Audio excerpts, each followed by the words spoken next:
In this session, we're going to take a look at an active fader on a touch panel. This means that rather than using up and down buttons, the user swipes up and down on a fader the same way you would on a mixing desk. Before you start, it's important to make sure that the DSP is limited to a comfortable maximum level for the room, because it's very easy to accidentally swipe up to the maximum level. And if this is likely to be a problem, then an active fader is not for you. Let's start off with the touch panel design. We'll start by drawing a button and then setting the button type to bar graph. I'm going to call this one Volume Level Indicator. In the Programming tab, I'm going to set the address, channel and level codes to 1. Now you'll notice that the level function is set to display only, because I don't want this bar graph to control the volume. I only need it to show me the current volume level. Now I'm going to copy and paste this so I have an identical bar graph, which I'm going to call Volume Level Control. This bar graph needs to have a different level code, as this is the one I'm going to use as my active fader. This fader needs to sit on top of the other one, so it needs to be transparent. Now that that's done, I can drop my active bar graph on top of the display bar graph and send the design to the touch panel. Now there's lots of different designs and graphics you can use for faders, but I've kept this one really simple for the moment. So why have I used two bar graphs, one on top of the other? Well, I want the volume level to represent the actual DSP level rather than where my finger is on the page. Now, if you try and do this with a single bar graph, it means the code is trying to read from a level that it's also writing into at the same time. And this creates a loop, and that can cause all sorts of problems for the processor. I've already started a new project in MUSE Automator, so I'll just add in the controller and the touch panel design that I've just created. I'm using a BSS Blue 50 as the DSP, and this is connected automatically. And I've already uploaded the DSP design to the controller. Now I mentioned that I want the fader on the panel to represent the DSP volume level, so let's start there. I'm using an event node that's monitoring the master volume level in my DSP design. Before we go any further, I'm going to use a debug node to check what's actually being passed from the DSP.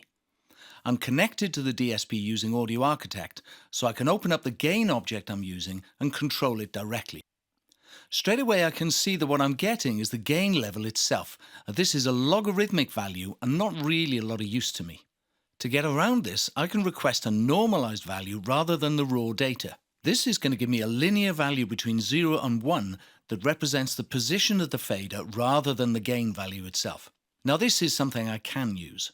Before I send the level to the touch panel, I need to change the range. This is done with a range node that's set from 0 to 1 on the input and 0 to 255 on the output. And don't forget to round the result to the nearest integer. 0 to 255, by the way, is the level range I set on the touch panel bar graph that we created earlier. A quick check with another debug node shows that I'm now getting the level range that I need.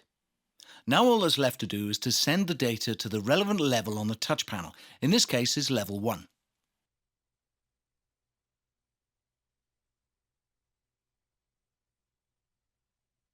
Once this is deployed, I can test the system, and as you can see, the bar graph indicator on the panel matches the position of the fader on the DSP.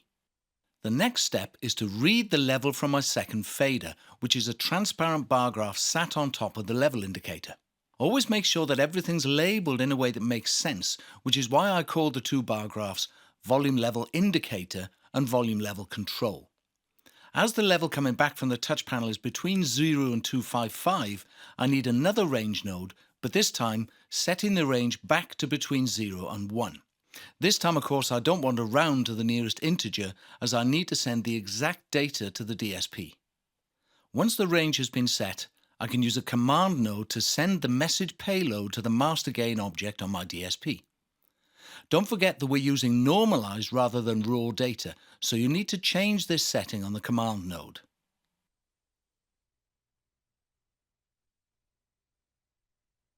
Now, as you can see, the DSP fader is displaying the correct level on the panel, and the active fader on the panel is increasing and decreasing the volume on the DSP.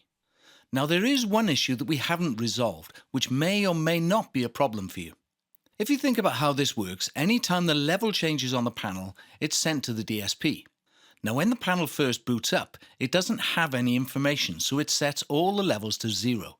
This means that when the panel comes online, this 0 level also gets sent to the DSP, which means you lose audio. If this is likely to be an issue, there is a simple method we can use to stop this from happening. The idea is that when the level on the panel is changed for any reason, the controller needs to check whether or not the panel is still online. So I'm going to start by creating two events, one monitoring the panel coming online and the other for when the panel drops offline. The next step is to store this information so that it can be referenced in other parts of the flow. Rather than using message.payload, which is only passed between the nodes, I'm going to store this as a flow value called flow.panelOnline. This value can now be read by any node on the tab that I'm currently working on. When the panel's online, I want this value to be true, and when it's offline, the value needs to be false.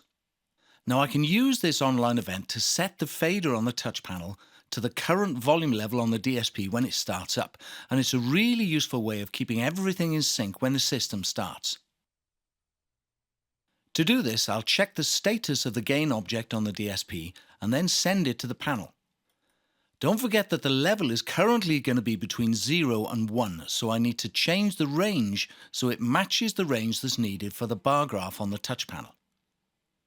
This works really well for display faders, but I've still got the problem of the level dropping to 0 when the panel comes online.